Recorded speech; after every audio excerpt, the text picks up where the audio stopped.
Moving on to item number 2, the presentation of the 2024 audited financial statements. Kevin, thank you for your patience. Sure, no problem. I gave about 25-minute presentation on the audit to the Finance Committee earlier. I'm going to be much more succinct now. Hit a couple of the highlights of it.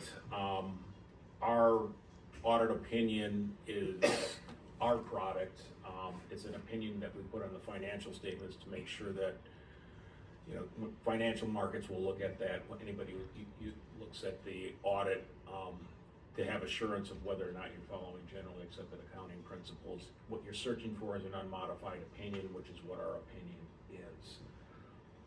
Some of the key financial highlights, the general fund balance decreased by $256,000. A couple components within there. Revenues were above the budget by about $495,000, and it was mainly building permits, interest income, and some engineering fees that were higher than what was anticipated or budgeted for. The general fund budgeted expenditures were in line with what was budgeted. It was the actual expenditures were slightly less.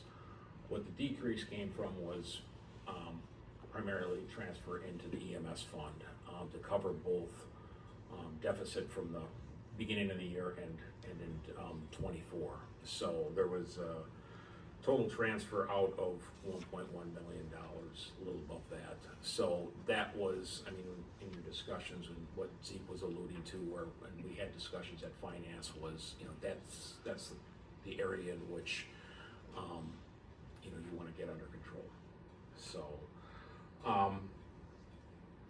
beyond that though, I mean, the fund balance, which is the net of the assets over the liabilities in the general fund, you have a healthy fund balance. The fund balance there is about 73% of what your current year operating expenditures are, and about 57% of what next year's 2025's budget is. So you have a healthy fund balance. And the water and sewer utilities have a strong current position that was in there, which is liquid assets versus current liabilities that are there. So both funds, both the water and sewer, the operations were similar to what they were the previous year. So no significant changes there. The general obligation debt limit is a function of the equalized value, and I did show a 5-year chart that was there, and your equalized value had gone up, and a fair amount of that was in relation to probably two things. I mean, there was value increases that just come from year after year, and then the second thing was there was a fair amount of development within the TIF districts. As that increased, so did so does your general obligation debt limit. Your general obligation debt limit was $43.2 million, and the debt that counted towards that was $14.4 million. That was before, I think, you did a refinancing in 2025 of some of the bond anticipation. Those were tied to the TIF districts. But again, I mean, I mean, just trying to be as succinct as possible. I mean, you've got good cash reserves in the water utility and in the sewer fund and in the general fund right now. The warning thing is if you get a negative based budget, that can erode quickly. So, and we talked about the EMS. So that was my 5-minute overview. So, Anybody have any questions for Kevin? I'm happy to read in the report that there's no significant risks that have been identified. That's good. Yeah. So, all right. Well, thank you, Kevin, for hanging in there to give that to us. Zeke, to confirm, would you like a motion from this board to approve the 2024 audited financials? Yes, sir. All right. So moved. All right. I'll second. We We have a motion and a second. Any other questions or comments regarding the 2024 audited financials? All right, hearing none, all in favor? Aye. Any opposed? All right, 2024 audited financials are approved. Thank you again, Kevin. Thank you. All right, moving on to item number 3. Discussion on resolution 1038-111025, authorizing the sale of parcel 191041925020019, an unaddressed parcel on Cornerstone Crossing, to the highest bidder via public upset bid sale. We'll discuss this and then we'll consider an appropriate motion for action. So, coming from the state of North Carolina, there are 2 legal mechanisms by which a public entity can dispose of real assets. Number one is a public auction, where you bring in an auctioneer, notice a property for auction, and actually conduct an old school bidding auction. The other one is this process, it is an upset public bid. Every other property that we have sought to dispose of is a property that is zone business, and there were going to be very unique considerations around either the site itself or the utility serving the site or the type of business that was going to locate on a particular property. So luckily, Wisconsin is not North Carolina. And the board has had flexibility to advertise the parcels. We have Tracy Young present tonight. She's our agent that advertises a number of the parcels that the village owns for development. And we get a number of proposals, some of them really fitting for what's described in the Vision Waterford 2018 plan, some of them not at all. And we work through those, bring authors to the board, and work through the design and development process to get a project and its developer to a point that they're ready to have you all consider a development agreement to move forward with a closing transaction and start making an investment here in Waterford. This parcel really is substantially different than any of the other ones that we have looked at in my time here working for you, in that this is a residentially zoned parcel in a residential neighborhood, and about all you can fit on this lot is a duplex.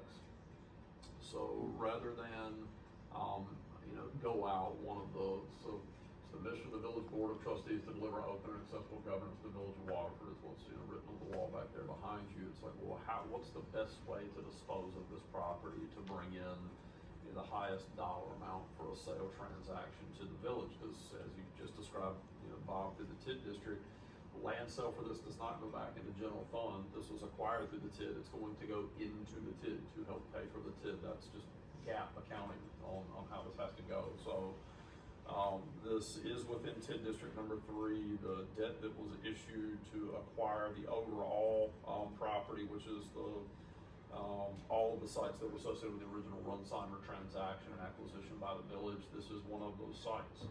The village has had this in its inventory for a number of years. There are some challenges with the site. That is on the north side of the site. If you've driven back there, there's high tension power lines cruising right over the north end of the lot. It makes it a little bit unappealing if you were to, maybe build your own home and live there, but for a renter, maybe somebody else works out. There's also an easement on the southwest side of the property. If you're looking at that map that I handed out, the side of the property that bumps up to the other duplex, there's an easement on that side that's non-buildable. So you've got an area dead center of the property that works to build a modest-sized duplex, and this parcel could go for that. So what I propose is that we do something that's very tried and true in the state of North Carolina. We do it here in Waterford. We list the parcel out with Tracy Young for an amount of 5% interest. Not interest, on 5% of the final sale value. We start the bid at $25,000, and we take bids, $750 minimum upset bid, and we keep taking bids in 2-week increments. In $750 increments until we have a 2-week period where no one bids on it, and then whoever's the high bidder needs to post a cash bond. We move on to closing. It's just a different way to sell a property. Much more open, gives the entire public an opportunity to have a shot at it, and the highest bidder wins it. Go ahead. This parcel is zoned residential, 2-family dwelling or less. It's not zoned commercial, 4-family or greater, correct? It is zoned multifamily. is zone multifamily. It's all multifamily. I mean, I guess if you could figure out how to get a fourplex or something on there, you know, but it's just, it's a postage stamp, I don't know how you. And it's a high size too, so your setbacks. are Weird, gonna weird be shape. Site parking is gonna be prohibitive. Yep. I think it's a great way to dispose of the missing tooth. I agree, last couple of months, I've asked Zeke to kind of show me some of these odds and ends that we have, sitting around, or where there are some spots that we just haven't really looked at. There are some local, and if it's open for, you know, public bid, it can be anybody, but there are some local individuals who are trying to start and do some different things like this, and a one building, a one opportunity like this would be good for them, or an attempt, and I think that the bid, the public bid makes that very fair, instead of what we've sat here in different, at different times, talking with individuals in the community, and it just gets a little muddy that way. This just allows it to be whoever, whatever. I like the 2 weeks, you know, the 750 increments, the 2 week after that, it is what it is. And I really actually liked Zeke's idea a lot about this, because I thought we haven't done this here before. This is something different to try. Maybe it's great, maybe it falls flat on its face, no idea, but this is a unique parcel. Maybe it's a good opportunity to try something outside the box. It's not really outside the box, I mean, sheriff sales are kind of the same thing, so it's really like a sheriff sale, except for it's not a distressed property. Right. Some specifics on it, 25,000 opening bid, that's a bid reserve on it, $750 increment. What are our specifics gonna be on the potential bid winner? Is it going to be cash? It's cash and close. Cash and close? Yep, so no. So not a bank agreement approval, requirement, not a no. note, it's gonna be cash and close. You've got a postal, if you read under, number 5, accept the high bid, have a 10% cash bond submitted with a bid in the form of cash, so hey, if you're putting in a bid, you need to put a cash bond to go along with it, we'll hold that. When there's another high bidder that comes along, we'll notify that next low bidder, hey, would you like to submit a bid, or you want us to return your cash bond, right? I mean, it's really that easy.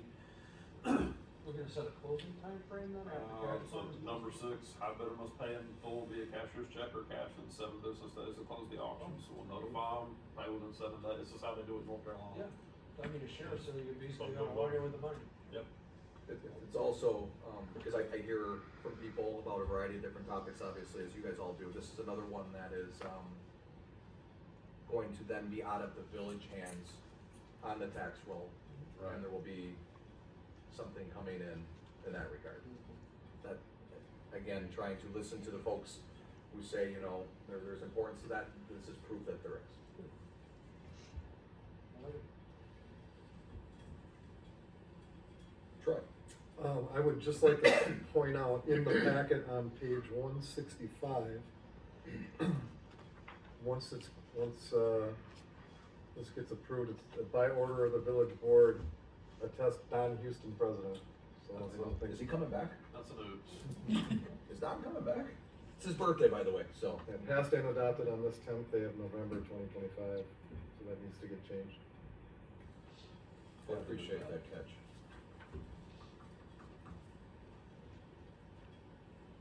All right, I guess we're looking for a motion to approve this. I'll make an approach, a motion to approve resolution 1038-111025. I'll second. All right, thank you, Tammy. We have a motion and a second. Any other questions or comments regarding this public upset bid? All right, all in favor? Aye. Any opposed? All right. Resolution 1038-11105 passes. All right, moving on to discussion on a recommendation of the Public Works Committee regarding the pump on the DPW equipment status and purchase of the Vector truck, and then we will consider an appropriate motion for action. We kind of already hashed this out in pretty good detail earlier during the budget process. Is there anything, Rick, you wanna come up and add to any of that, or? Pretty much it. Or one last, The repair of the pump, we have no truck right now. So, we repair the pump, and then they'll throw that cost into the trade-in battery. okay. Do we have any more conversation about this? Anybody? Gotta be fixed. Okay, so, looking at this, I'm gonna look for a motion to approve to fix the pump and purchase the new truck, or any motion that you guys are looking at regarding that. The pump needs to be fixed. Wasn't the truck part of the budget? So it's already It, included. it was, but just didn't know where everybody falls. Right? Can I ask if there's two separate motions, one for pump and one for the, approval of the purchase of the new one? We can do that. I just have one question, have you kind of put a prospectus together on what it costs to subcontract that services? I mean, so let's just say a 10-year, right, the average lifespan of a hydro excavator. At 400 grand, do we spend 40K a year over 10 years on? But don't look at it as a hydro excavator. That's Look just at a it more of bonus a that as we, a vacuum, I get Yeah. it, I understand, cause we don't do a lot of hydro excavating, but Yeah. when we do to find mains and whatnot, we do. yeah, so, again, it's them emergency times that, you know, that one resident came in for $40,000. That was one house. Yeah. You know, if it's on the right line, let's plug that could have been 10 houses. You know, we, you know, our guys are in within 15 to 20 minutes, grab the truck and we're working on it. Where you have to make a phone call. If they're, you know, whoever you call is, you know, hopefully they're not on a call, but they have to call somebody in. And it never happens on a sunny 90-degree day, it's always cold and a holiday. I've personally been a victim of it. As you well know. It's a big nut to swallow. It's a big nut to swallow, it's a lot of money, and can we put ourselves out there as subcontractable to other communities, or is that just wasting away our equipment? We can, I mean, we've helped other, you know, we're in a different world, you know, usually you don't charge another municipality, go help them out in an emergency, you know. But I'm saying if our vac truck is sitting unused and someone needs that service within a 10-mile radius, can it be put Yeah, on notice there's- that we'll go help them for $215 an hour and Yeah, operate there's at always- X and X and X? Right, yeah, there's always that. I would love to see that help cushion the blow, because if we can't sell it a little bit too, it's a, you know, and there's that dual-sided thing too, if you don't use it, it goes to crap. If Yeah. you use it, it pays for itself, so Yeah. it's like a double-edged issue. I mean, we're talking about fire trucks, and we're talking about squad cars, and we're talking about all this. I'm getting a little headache a little bit. I know it's nice to have it in an emergency setting, and I know that does occur, because I'm a victim of it personally, more than once. Well, and having a truck and doing the preventive maintenance lessens those chances.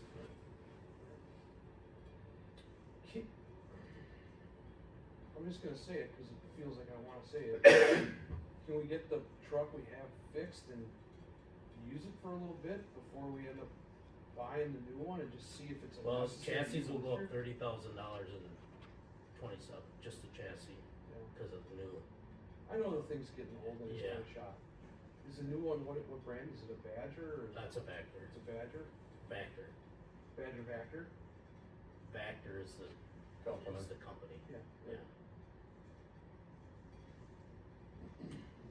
I like Troy's idea of the two motion thing, because I think it just adds clarity for any board member that wants to vote one way or the other on either. Actually, I point like of order on Kudos. that.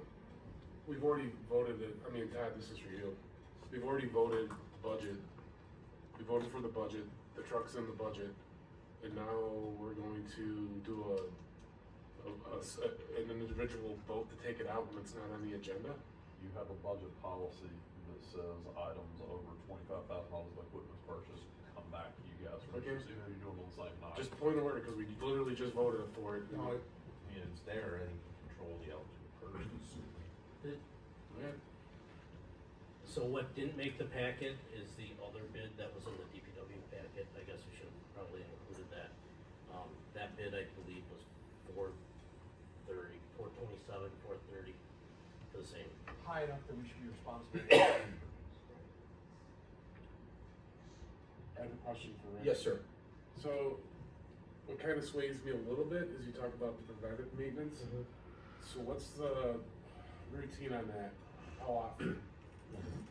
They go out, it varies twice a month, but it takes, I should rephrase that, to hit everything once a month, it takes more days than just one day.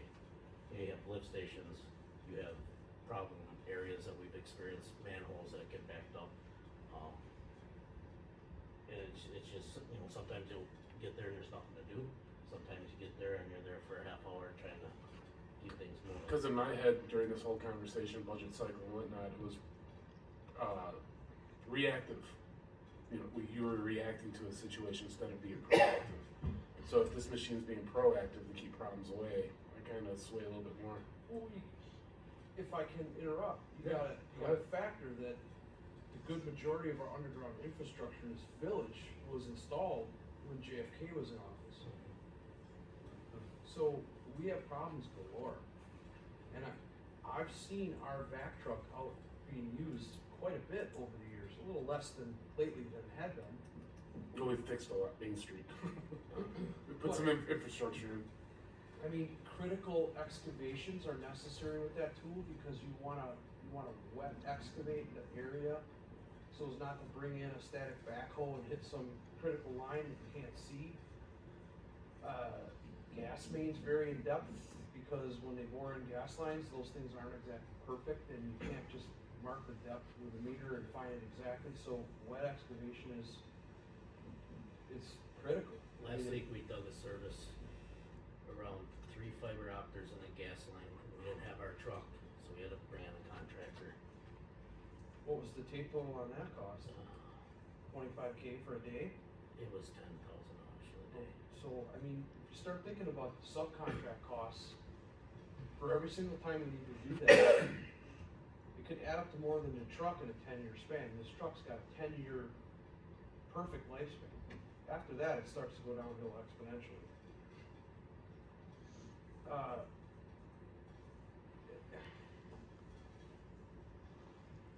Kelly, you have anything to add? Are you good?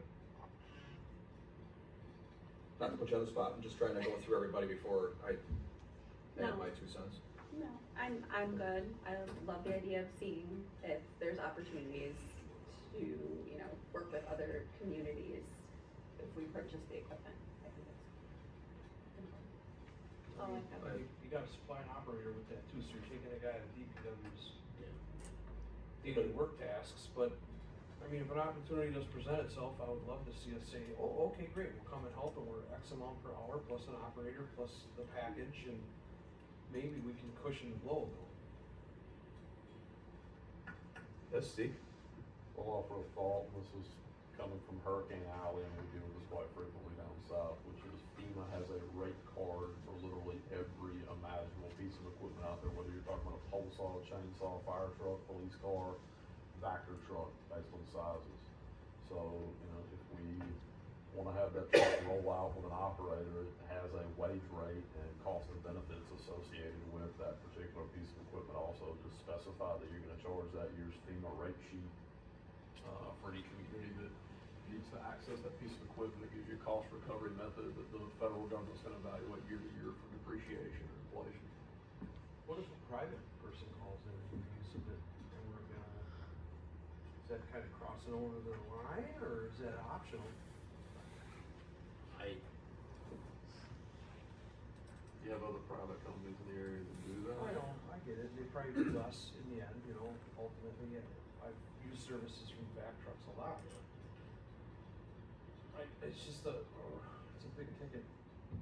So this is paid for by water and sewer utilities, sewer utilities. Which we're doing very well with. Yes, Oh, okay, so- okay, so we heard that tonight. Andy, you heard that, Yes, you and I I did. both heard that how many times tonight, right? Okay. And more than just tonight. So all I'm trying to go with, I guess, for my individual standpoint is like I said earlier, I had a chance to be at a couple of meetings. I saw the truck. I saw what is visually to my eyes going to happen sooner than later to the rest of the truck. Now I just heard $30,000 increase on just a chassis in a year and 2 months, 27. I heard this board tonight say a few things I've heard very often since being on this board, and that is public safety. To me, this is a public safety issue. If people's homes are backing up with raw sewage, that's a public safety issue. The other point I heard tonight was we need a board, we need to task ourselves with being a developmentally mindset of a board. Zeke, how many homes are being built by Trailside? 98? 88, 88. How many apartments were built? 60. Okay, we have, without getting into it now, we have a proposal coming up for some apartments, more single-family homes. If we're gonna continue to be this developmentally mindset of board, I'm having a hard time understanding why, like we've done with other things, we're gonna kick the can down the road with this truck. When you know better than anybody what you need, you've never shortchanged us, you never lied to us. I know it's a big ask, but if we're taking that money out of our sewer utility that is thriving currently, I don't know, maybe the cost savings is actually now instead of waiting 2, 3, 5 years. So that's just where I'm at. It's a public safety issue. You are right, we're rolling the dice. You just hit it on the head. Our infrastructure was put in the JFK administration. We're due for maybe a big issue. Going on. So we should probably have the right equipment to address those issues. I'm all for contracting out, either way. If we needed it, Twice a year, sure. yeah, totally. I just, where I'm leaning, I think it needs to be done. Pull the trigger, unfortunately, as hard as it is to do. So that's my 2 cents. I have no problem with Troy's request to do each one of these individually, if that's what we're all good with. So, if there isn't anything else, then I'll look for a motion to approve the purchase of the pump first. So move. Second.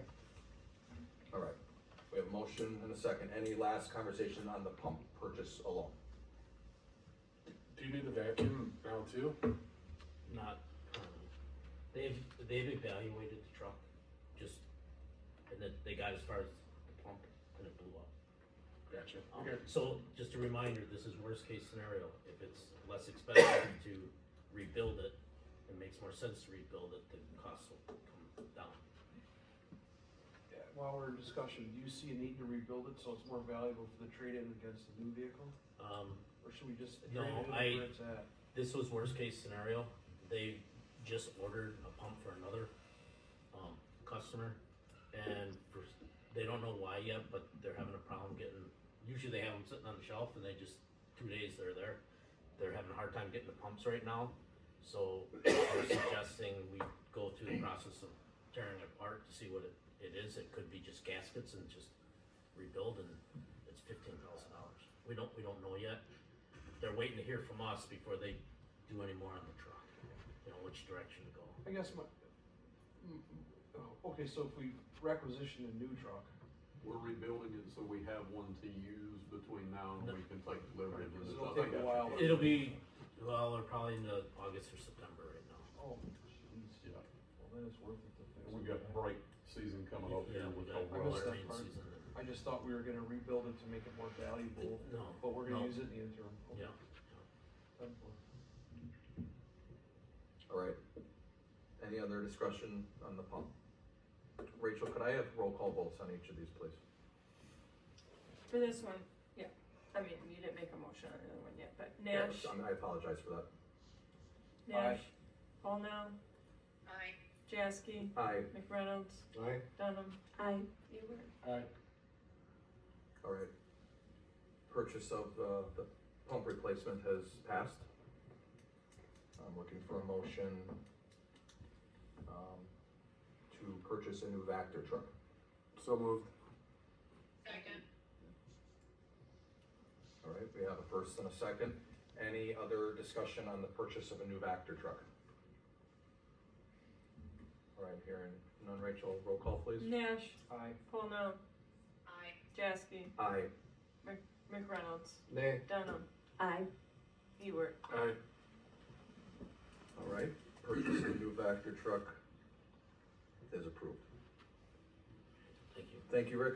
Stay right there. All right, moving on to item number 5, discussion on a contract with HydroCorp for utilities cross-connection inspection services, and then we will consider an appropriate motion for action. For your contract, amounts are in your packet on page 177, it's your cross-connection control plan inspection you're required by, PSC, thank you, DNR. To do this, you have to maintain an inspection program. This is the contract, HydroCorp's been doing it for you. It's in front of you because it's a multi-year contract. Any questions? I'll make a motion to approve. Second. All right, have a motion and a second. Any more questions or comments? I have a question. Do we get any other bids? No, No, HydroCorp's been doing this for you since I got here. Okay. All right, any other questions? All right, all in favor? Aye. Any opposed? All right, motion passes. Item number 6, discussion on a recommendation of the Public Works Committee to enter into a uniform service contract with Cintas. And then we'll consider an appropriate motion for action.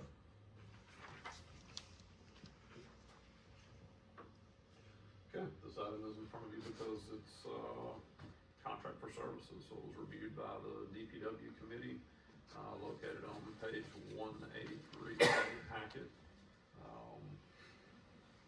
Uniforms for the guys in DPW. Any questions? Go ahead, Troy. We don't currently have any uniforms for the DPW guys, do we? We do. We Through Cintas, with or- Cintas. Okay. Yep. This, is bringing us into the Omnia group, which is government bid contract. GSA price. Yeah. So, by doing that, just the service costs, wasn't it, Michelle, that they were charging us? So they would come to our DPW shop and we get a service call for delivering the uniforms. And then they would come in with the rugs and put it down and we get the service fee for that. It eliminates all the service fees. It actually saves $2,500 a year by going to that. So moved.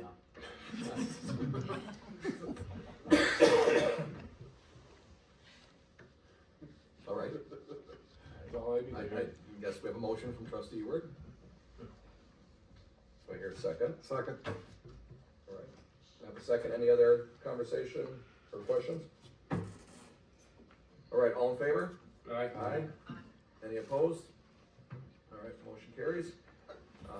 Moving on to item number 7, consider a motion to convene an executive session pursuant to Wisconsin State Statutes, section 19.85, 1C, considering employment, promotion, compensation, or performance evaluation data of any public employee over which the governmental body has jurisdiction or exercises responsibility. And again, for full transparency of why we are going into closed session, we are going to continue our discussion on the annual performance evaluation of Administrator Jackson. So I'm looking for a motion to convene. So moved. Second. Motion to second. Roll call vote, Rachel? Nash. Aye. Paulno. Aye. Jaskey. Aye. McReynolds. Aye. Dunham. Aye. Ewart. Aye. Okay, we are in closed session. All right, I'm just gonna say a couple words before we adjourn. We have nothing to act on tonight from, closed session. I just wanna say to the public, I guess, since there's only 3 of you left, on behalf of this board, Happy Veterans Day tomorrow to all the veterans that have served in the past, serving now, and all the ones that have yet to enlist and will serve down the road. This board is grateful for everything that they've done and all the sacrifices they've made in their families. So just make sure everybody out there knows we appreciate that.